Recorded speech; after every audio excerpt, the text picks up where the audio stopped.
Hello everybody, welcome to the Reef. I know if you are waiting for an update on how my move went and how the corals are doing and what is all the equipment I'm planning to run on a new system.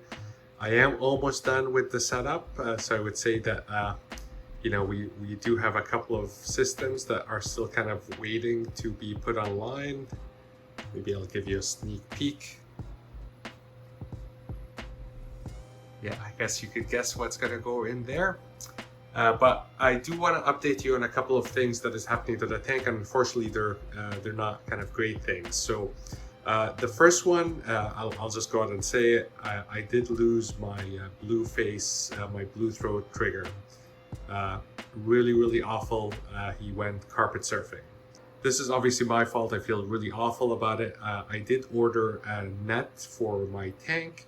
I had ordered a Red Sea a screen top net, the one that you have to do it yourself essentially.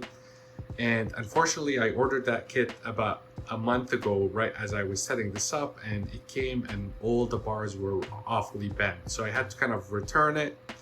My LFS was in the process of ordering me another one.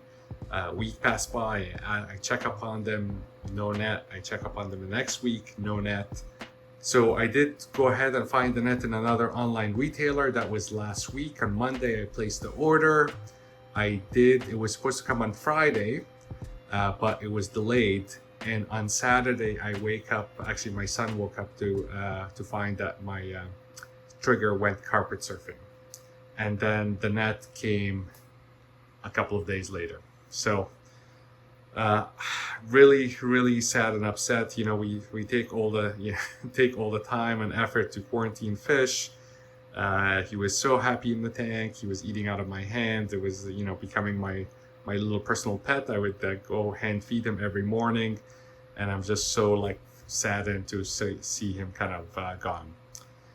So yeah, not great news. And for those of you that don't have a net, know that this is a consequence, right? Fish jump, and it's inevitable. They will jump, and you will lose them unless you have a net.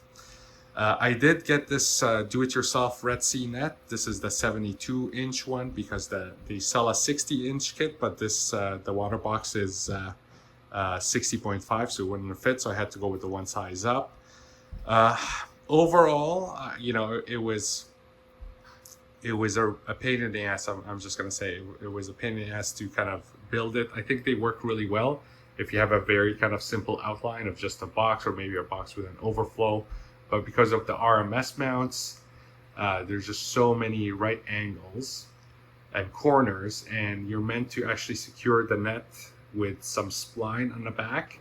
And I tried to do that, and it was just virtually impossible. It was too many very tight angles, and the spline doesn't work well, and the roller doesn't work well. When you have angles, there's just no room to kind of roll back and forth. So at the end of the day, I went with the kind of cop-out solution of just using zip ties. So if you're ever considering this kit and you're having a hard time dealing with the spline, know that you could use little zip ties. Obviously, they don't look as nice, but hey, I rather have something on top and prevent any more fish losses because of jumping than have an open net. So this is, I think, temporary. I'm not too happy with the design. The plan is to get a nice custom-made one, like I did with the Red Sea Reefer. But the lead-up time for these nets, the custom nets, is a couple of months, and I just could not wait to kind of lose more fish. So that's the first bit of kind of bad news, is I lost the trigger.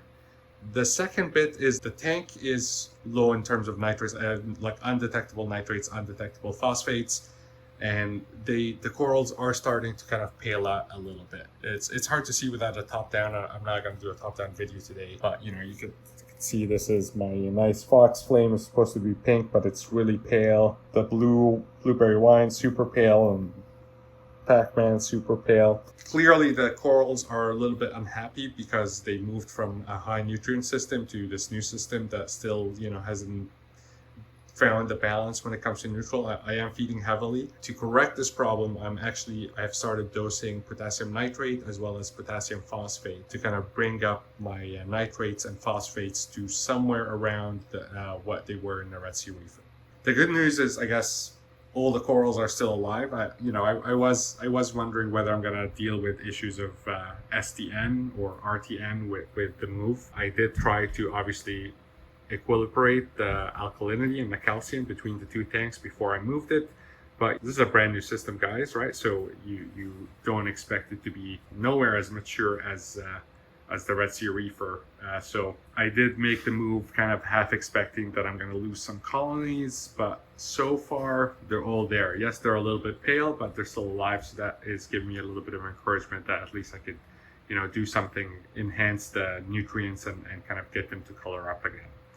Okay, so that's it. A short little overview. I will hopefully finish installing the bits of equipment that I'm going to be using in the sump, and then I'll do another full video about the setup, all the equipment, and more in-depth process about what I did to kind of move my corals and my system from the Red Sea reefer to the Waterbox 180.